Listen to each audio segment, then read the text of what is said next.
सरपटीनाथाने इंद्राची दुर्दशा करून टाकली म्हणून इंद्रास फारच खिन्नता वाटली व झालेला अपमान त्याच्या मनास लागून राहिला. त्याने सरपटीनाथाचा प्रताप वर्णन करून बृहस्पतीजवळ गोष्ट काढली की तो अल्पवयी असून तेजस्वी आहे हे खरे, परंतु प्रत्यक्ष हरिहराच्या प्राणावर आणून बेतविली आणि आपली करामत दाखविली. इतके सामर्थ्य दुसऱ्या कोणाचे नाही. एक वाताकर्षण विद्या ही देव विद्या कशी फैलावली कळत नाही, परंतु ती विद्या आपणास साध्य होईल अशी काहीही तरी युक्ती काढावी. नाही अपेक्षा त्यांच्या घरी जाऊन त्यांचे दास्यत्व स्वीकारून त्यांस आनंदित करावे. अशा भावार्थाचे इंद्राचे भाषण ऐकून बृहस्पतीने सांगितले की नाथांस येथे आणावे हे फार चांगले. सोमयाग करावा म्हणजे त्या निमित्ताने नाथास येथे आणावयास ठीक पडेल. ते तेथे आल्यानंतर तू त्यांच्या खुशामतीमध्ये तत्पर राहा आणि त्यांच्या मर्जीनुरूप वागून त्यास प्रसन्न करून घेऊन आपला मतलब साधून घे. हाच एक मार्ग सुलभ व साध्य दिसतो. ही बृहस्पतीची युक्ती इंद्रास मान्य झाली व त्यास आनंदही झाला. परंतु सरपटीकडे कोणाला पाठवावे हा विचार पडला. बृहस्पती म्हणाला, अष्टवसूपैकी उपरीक्षवसू हा मच्छिंद्रनाथाचा पिता होय, तो जाऊन त्यास घेऊन येईल. पूर्वी मच्छिंद्रनाथ येथे आला होता तेव्हा त्याचा चांगला आदर सत्कार झालेला आहे. तो नवनाथांस घेऊन येऊन तुझा हेतू सफल करील. हे ऐकून इंद्राने उपरीक्षवसूस बोलावून त्यास आपला हेतू सांगितला व विमान देऊन नाथांस आणावयास पाठविले. मग तो बदरिकाश्रमास येऊन मच्छिंद्रनाथास भेटला. गोरक्ष, धर्मनाथ, चौरंगी, कानिफा, गोपीचंद्र, चालंदर, अडबंगी आदी नाथमंडळीही तेथेच होती. उपरीक्षवसू येतांच मच्छिंद्रनाथाने उठून त्याच्या पायांवर मस्तक ठेविले. त्याने सर्वासमक्ष इंद्राचा निरोप कळविला आणि बोध करून नवनाथांस अमरपुरीस घेऊन येण्यासाठी फारच आग्रह केला व त्याच्याकडून येण्याचे कबूल करून घेतले. मग जालंधर, कानिफा, चौरंगी, मच्छिंद्र, गोरक्ष, अडबंगी, गोपीचंद्र आदी करून जोगी विमानात बसले. गौडबंगाल्यास हेळापट्टणास येऊन गोपीचंदाने आपल्या आईस घेतले. मग तेथून वडवाळ गावी जाऊन वटसिद्धनाथास बोध करून बरोबर घेतले. तसेच गोमतीच्या तीरी जाऊन भरतृहरीस घेतले. ताम्रपर्णीचे कांठिया जाऊन सरपटीनाथास घेतले. पुणे प्रांतांत विटगावाहून रेवणनाथास घेतले असो. याप्रमाणे 84 सिद्धासन नवनाथ विमानात बसून सोमयागाकरिता अमरावतीस गेले.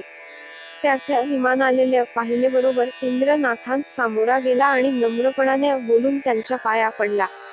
मग त्याने सर्वांस घरी नेऊन आसनावर बसविले व त्यांची षोडशोपचाराने पूजा केली.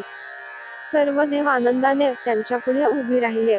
नंतर सोमयज्ञ करण्याचा आपला हेतू इंद्राने सर्वांस सांगितला व कोणत्या स्थानाची योजना करावी हे कळविण्यासाठी प्रार्थना केली. मग मच्छिंद्रनाथ व बृहस्पती यांनी आपसांत विचार करून सिंहलद्वीपामध्ये जे 8वे अरण्य आहे तेथे शीतल छाया असून उदकाचा सुकाळ असल्याने त्या ठिकाणी यज्ञान तयारी केली व स्त्रीसह स्वतः यज्ञान बसण्याचा विचार करून बृहस्पतीकडे मंत्र म्हणण्याची व नवनाथांकडे कुंडांत आहुती देण्याच्या कामाची त्याने योजना केली. हे 1 किलोतलेच्या सीमेंत होते म्हणून तेथे असलेल्या मीननाथाची मच्छिंद्रनाथास आठवण झाली. म्हणून मच्छिंद्रनाथाने उपरीक्षवसूस त्या दोघांस घेऊन येण्यास सांगितले. त्याप्रमाणे किलोतलेसही मी येथे घेऊन येतो असे सांगून उपरीक्षवसू गेला व ते सर्व आल्यावर मच्छिंद्रनाथाने त्यांना राहवून घेतले. मच्छिंद्रनाथाने मीननाथास विद्याभ्यास शिकविला. पुढे बृहस्पतीने इंद्रास सांगितले की आपण यज्ञास न बसता उपरीक्षवसूस बसवावे. मग बृहस्पतीच्या शिफारशीवरून उपरीक्षवसूच्या हातात इंद्राने यज्ञकंकण बांधिले व आपण देखरेख ठेवू लागला. जो पदार्थ लागेल तो इंद्र स्वतः देत होता. त्याने सेवा करण्यात कसूर ठेवली नाही. त्यावेळेची इंद्राची आस्था पाहून सर्व जती प्रसन्न झाले. मीननाथास मच्छिंद्रनाथ विद्या शिकवित असतात इंद्राने मयुराच्या रूपाने गुप्तपणे झाडावर राहून वाताकर्षण मंत्रविद्या साधून घेतली. ते प्राप्त होताच इंद्रास परमसंतोष झाला. 1 वर्ष यज्ञ चालला होता. तोपर्यंत मच्छिंद्रनाथ विद्या शिकवित होता. यज्ञ सांगता होताच मच्छिंद्रनाथ अग्रपूजेस बसला. मग यथासांग पूजा झाल्यावर इंद्राने दुसऱ्या नाथांची पूजा केली व वस्त्रेभूषणे देऊन सर्वांस गौरविले. मग सर्व नाथ कनकासनांवर बसल्यावर इंद्र हात जोडून विनंती करू लागला की माझ्याकडून एक अन्याय घडला आहे, त्याची मला क्षमा करावी. तो अन्याय हा की मीननाथास विद्या पडवीत असता ती सर्व मी चोरून शिकलो आहे. यास्तव आपण वर देऊन ती फलद्रूप करावी. इंद्राचे हे चौर्यकृत्य ऐकून सर्व नाथांनी रागाने शाप दिला की तू कपटाने आम्हांकडून विद्या साधून घेतली आहेस, पण ती निष्फळ होईल. तो शाप ऐकून उपरीक्ष वसु व बृहस्पती यांनी पुष्कळ प्रकारांनी विनवून त्यास संतुष्ट केले. नंतर इंद्राने एवढ्या दीर्घ प्रयत्नाने व अतिश्रमाने साधलेली विद्या फलद्रूप होण्यासाठी काही तरी तोड काढावी अशी देवदिकांनी विनंती करून रदबदली केली. मग नाथ म्हणाले, इंद्राने 12 वर्षे तपश्चर्या करावी व नाथपंथाचा छळ करू नये, म्हणजे त्यास ती फलद्रूप होईल. असा उशाप देऊन विमानारूढ होऊन सर्व नाथ पृथ्वीवर आले व तीर्थयात्रा करू लागले. यावेळी मच्छिंद्रनाथाने अखिलोतलेस विचारून मीननाथासही समागमे घेतले होते. मैनावतीस हेळापट्टणास पोचविले. मीननाथाचे सिद्ध शिष्य 3 झाले. त्या सर्व नाथांची फटाफूट होऊन ते तीर्थयात्रा करीत फिरू लागले. इंद्राने सह्याद्री पर्वतावर 12 वर्षे तपश्चर्या केली. मंत्रयोगाच्या वेळेस तो जप आणि सोडी त्या उदकांचा प्रवाह व्हा लागून तो भूमर्थीस मिळाला. त्या ओघास इंद्रायणी असे नाव पडले. याप्रमाणे तपश्चर्या पूर्ण झाल्यावर इंद्र अमरावतीस गेला.